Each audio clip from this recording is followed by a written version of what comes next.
Hello and welcome back to The Sound of Economics. I'm Nicholas Barrett, and today we are discussing public finance and whether the quantity of public finance is more important or less important than the quality of public finance. So let's just go around and let today's guests introduce themselves. I'm Boris Cournede, Deputy Head of Public Economics Division at the OECD, and I've been leading a project at the OECD over the past couple of years to quantify the effects of public finance on the level of income in our member countries and also the distribution of income across different groups of people. I'm Francesco. I'm Senior Fellow here at Bruegel. Normally I deal with monetary policy issues, but then I was struck on the way to Damascus by this importance of qualitative public finance, and I thought that Bruegel should have an event on that, and so I helped organizing it. And I'm Maria Demertzis. I'm the Deputy Director here at Bruegel. And indeed, as Francesco said, at Bruegel we deal a lot with issues of public finance and fiscal policy more general. But very rarely do we stop to think about the quality of public finances. And of course, the quality as much as the quantity matters. So we welcomed Boris today to an event we had upstairs in our room who summarized results of their own research on exactly this issue.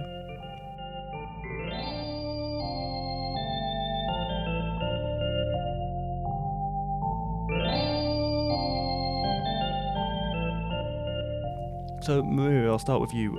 Why do you think this is important now? Well, I think there is an issue of space. There are big risks out there in the economy that are basically we are going to be faced with pretty soon, I think. We've seen the IMF forecast that has just come out, downward revisions on the levels of growth. So quite clearly, there are things happening that are going to basically slow down world economy, and that is also true for Europe, which is a continent relying a lot on exports. The sector that is very much subject to the risks that I'm talking about. So the idea is, how can policy react to that? And there is monetary policy, and then there is fiscal policy.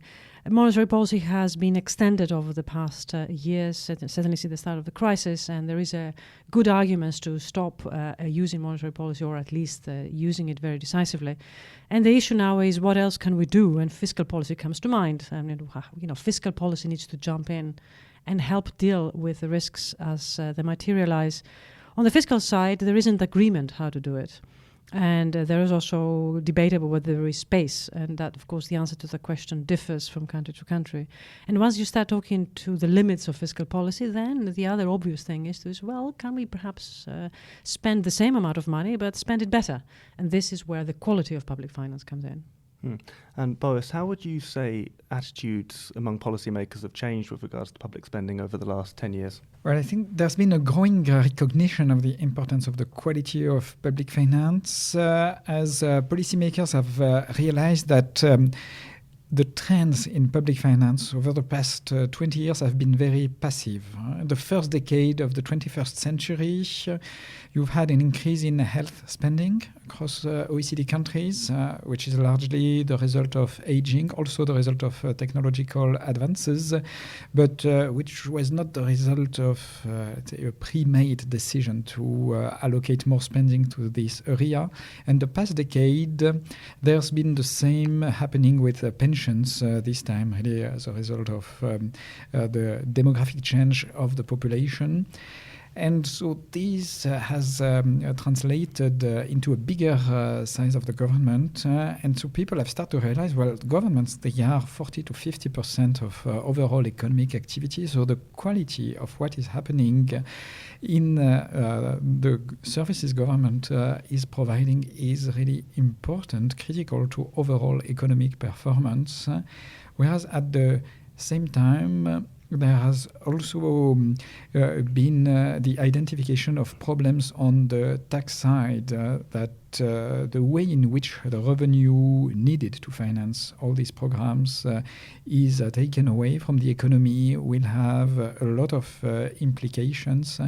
This started when people realized in particular that low-income earners are subject to very high effective rates of taxation in many countries. This is something that started about the turn of the century. And another reason why the subject came on the agenda is the environmental urgency, the need to react. It is very clear in this area that carbon pricing, and as part of carbon pricing, carbon taxation is a key ingredient of the solution, because it's really a very effective way of distributing the effort fairly and efficiently across society. However, it cannot be a new tax in addition to everything else, but on the contrary, an opportunity to rethink the tax system and make it more supportive of growth and at the same time more fair across groups in society. And Francesco, you said that you've had a kind of conversion almost on the path to Damascus. What did you think before and what do you think now? How did you change your mind? Well, I was very much concentrated on deficit and debt. So on the quantitative aspect of public finance, how much you could spend in deficit in different circumstances, pro-cyclical, anti-cyclical fiscal policies. But then I realized that this qualitative fiscal policy is a much more subtle kind of tool. As Boris has said, and as he has shown in his empirical exercises, you can kill more than one bird with these policies. So you can target growth, you can target inequality, you can target the climate, and by an appropriate packaging of measures, you can achieve progress on all these three fronts, which is something that you cannot do on the with quantitative. I mean, Maria mentioned the constraints that are there for quantitative, but I would add to that that this qualitative public policy is in principle, and we may discuss how easy it is to do it in practice, but in principle is a much more targeted kind of policy intervention. Yes, well, I was thinking when you were talking about the environment that not that long ago, Germany enshrined fiscal responsibility in their constitution. And they said we have to have a budget surplus, and that's going to be the law. And I was wondering if that was going to hamper their ability to have meaningful climate legislation. There is a lot that can be done given a certain level of the deficit. So I would say that it still leaves them with really a lot of freedom to act on the climate side, especially in a country like Germany that has fiscal room, because you can always borrow to invest in climate-friendly technologies, for sure, and in this case you need fiscal space and the capacity to borrow, and you may change your deficit. But there is also a lot you can do within a certain set of expenses and a certain set of taxes.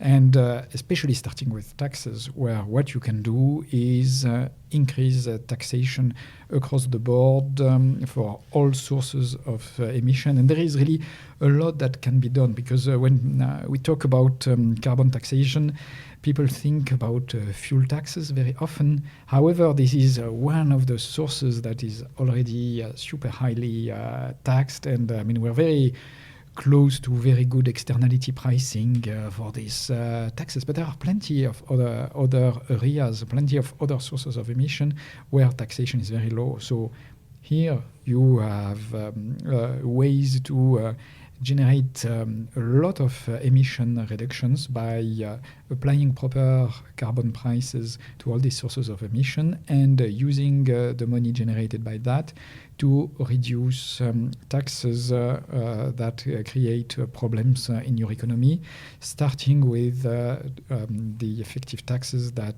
low-income workers pay.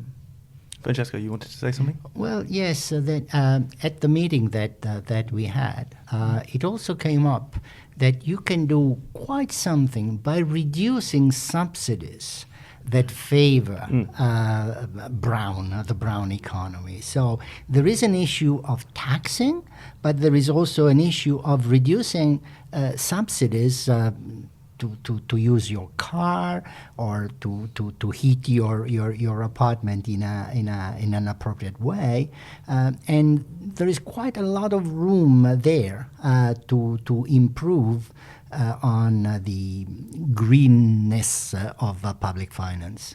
Indeed, here in Belgium, we almost subsidise company cars for employees, which has turned Brussels into a minefield of traffic. And of course, across the EU, we subsidise the beef industry to a great degree. And indeed, your example on company cars here in Belgium is actually a very good example in demonstrating how some of the things are actually quite difficult to implement for whatever reason these are.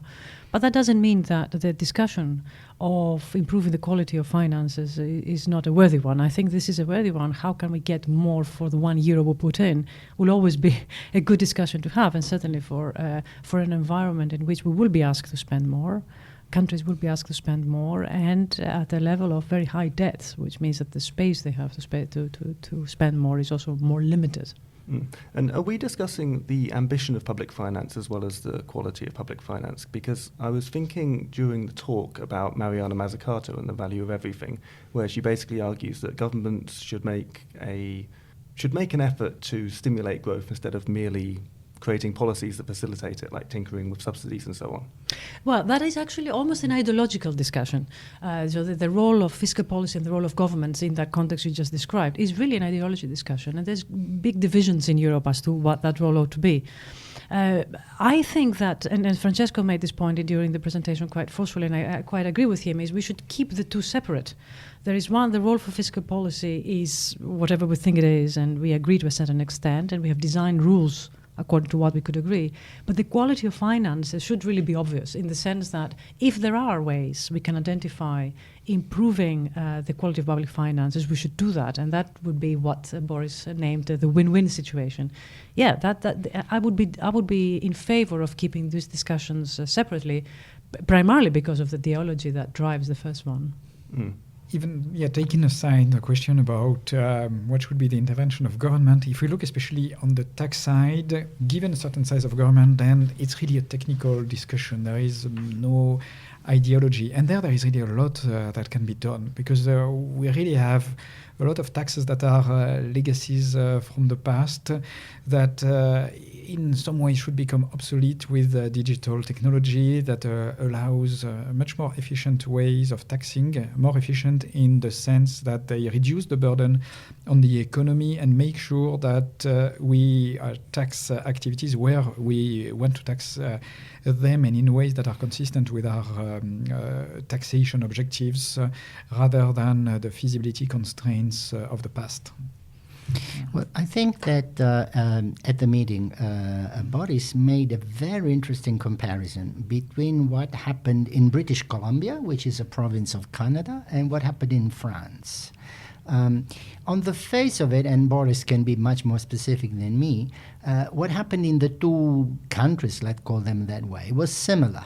You increased taxation on some brown issue, and you decrease taxation on everything else. The difference was that in British Columbia, this was presented as a package.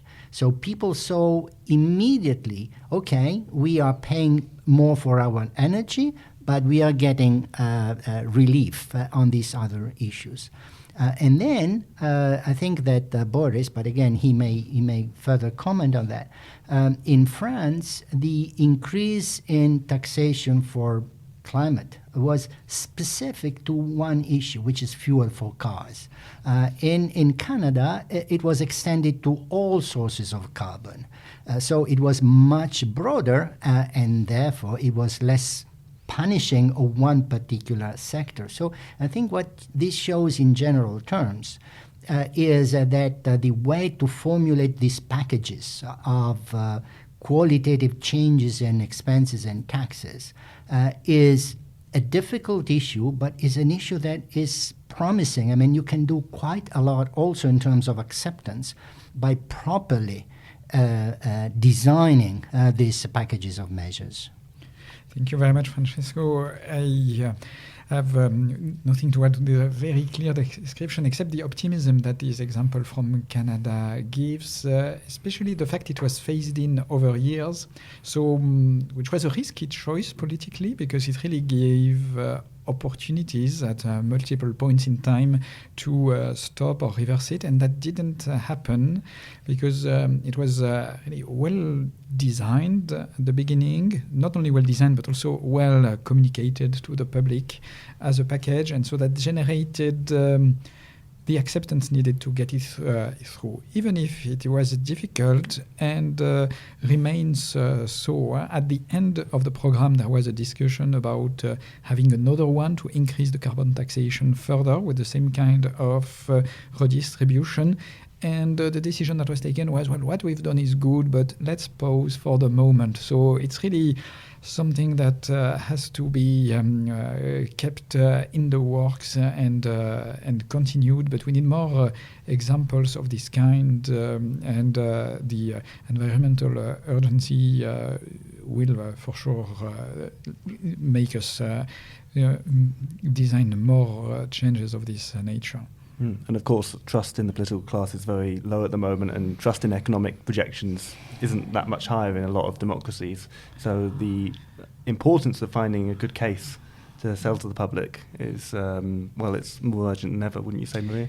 Yeah, certainly. I mean, I think, however, it's not a difficult argument to make and to find political backup that actually if we can find ways of spending our euros better, we should do that. And I think that's what the discussion here is. Now, on the principle, if we keep the discussion at the principle level, I think you will find very little disagreement, actually. The question is how to implement that, and, do you do it at the national level? And particularly in the context of Europe, I think this dimension is very, very important. And in fact, what is the role for, let's say, some of the European institutions that actually are in charge of monitoring the public finances? This is the bit that I think is a little bit more difficult. It requires careful thought. I think the idea of the packages is indeed extremely important because you can really calibrate the packaging in order to be a lot more effective. But I think that is a discussion that is only just beginning, actually, and it really is worth starting that discussion. And it would be important, and here I think Boris's view would be quite interested, it would be important to make concrete suggestions of the policy environment. What kind of things can we do that could be considered as low-hanging fruit in this context that would be easy and politically acceptable to implement immediately? Yes, and for me, what is critical here is the redistribution dimension for the acceptance, not only because of its importance for social objectives, but also because redistribution happens instantly when you change spending programs and taxes. I mean, the money that taxes take away, that happens instantly as soon as the tax is enforced. The spending programs, well, as soon as they're put into place, the money flows to some people, doesn't flow to others.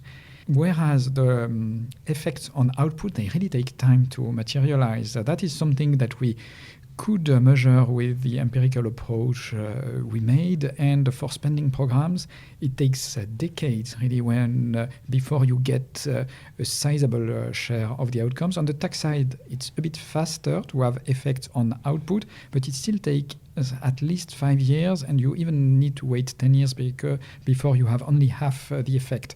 This is for the long-term effect on economic performance. So it's very difficult to sell public finance reforms with the promise of effects that will materialize 5, 10, 20 years away, and that will be merged with everything else that has happened to the economy. So very difficult to identify.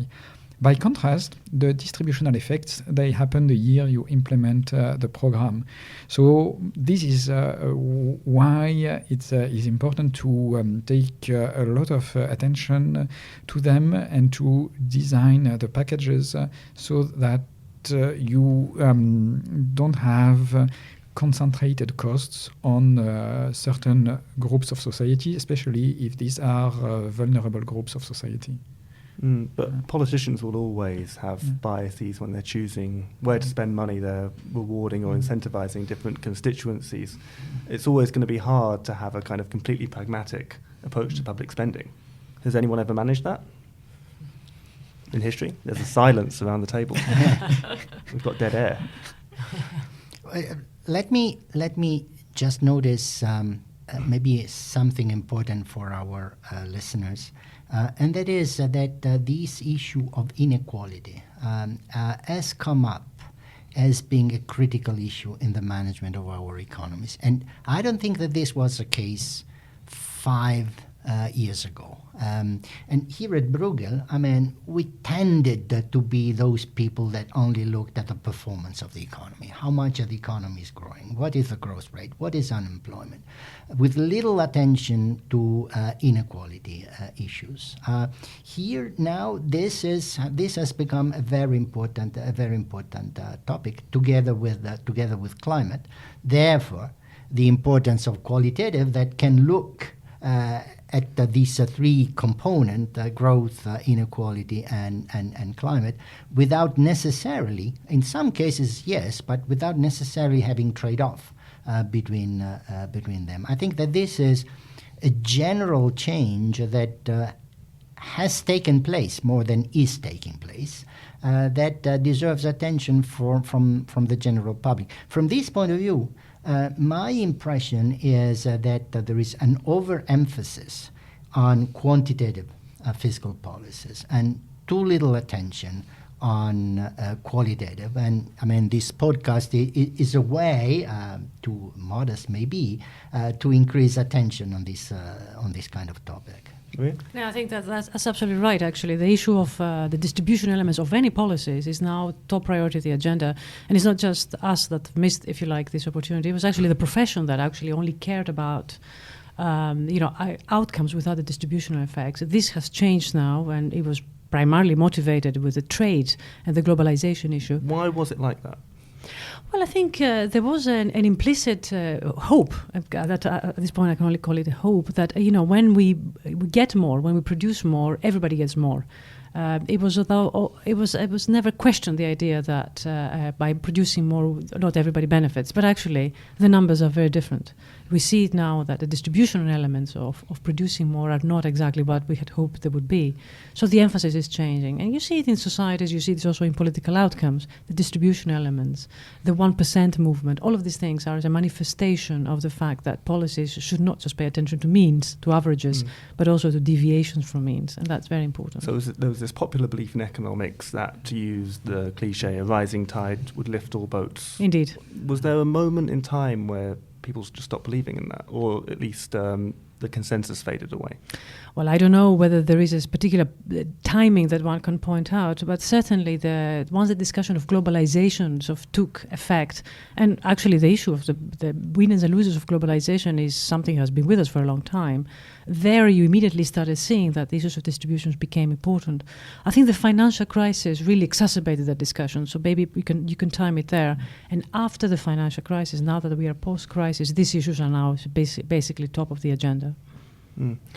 Just going around the table, I'd be interested to know, do you think, obviously we know how policymakers reacted to the last crisis in 2008, 2009. If something like that happened again now, what do you think the main differences would be in terms of policymakers' reactions? Well, I mean, I think that's important. I think that on the policy side, the build-up of buffers is something that is crucial, and we all talk about buffers. Now, of course, it's unfortunate that we're still dealing with legacy issues, and certainly on the fiscal side, we still have legacy issues that are constraining our ability to meet new challenges as they come. But I think certainly the discussion is very much about ensuring that the policies that we do in the future, when shocks hit, when trouble hits, they are met with sufficient funds to deal with them. We are in a transition, though, and we're not in an ideal state right now. But I think the discussion in the future is going to be about, do we have buffers that we can use in order to deal with shocks as they arise? Well, maybe a metaphor would help. I think we are at the end of a marathon. We spent much of our forces to come to the end of the marathon. And now if you ask us to run another marathon, well, that would see us in a difficult situation. And of course, as Maria said at the beginning, this applies in particular to monetary policy. The room for further easing of monetary policy is very limited. The room is a bit wider, but not much wider in terms of public finance. And probably the most worrying thing of all is that the understanding of our public opinion for doing exceptional things should another crisis come is very limited. I mean, they suffered what was done during the crisis as a once and for all. But to repeat that would be very tough, would be very difficult. So this is not an answer to your question, that is what we can do, but just saying that another crisis of the same order of magnitude would be very difficult to deal with. You're referring to bailouts and austerity. You think the public don't have the appetite for that again? Yeah, I mean, the fact that it was seen necessary to spend so much money to bail out banks, that they were subject to austerity. I mean, in a way, we don't know exactly what is the source of populism, but we have the feeling that populism has something to do with those two things.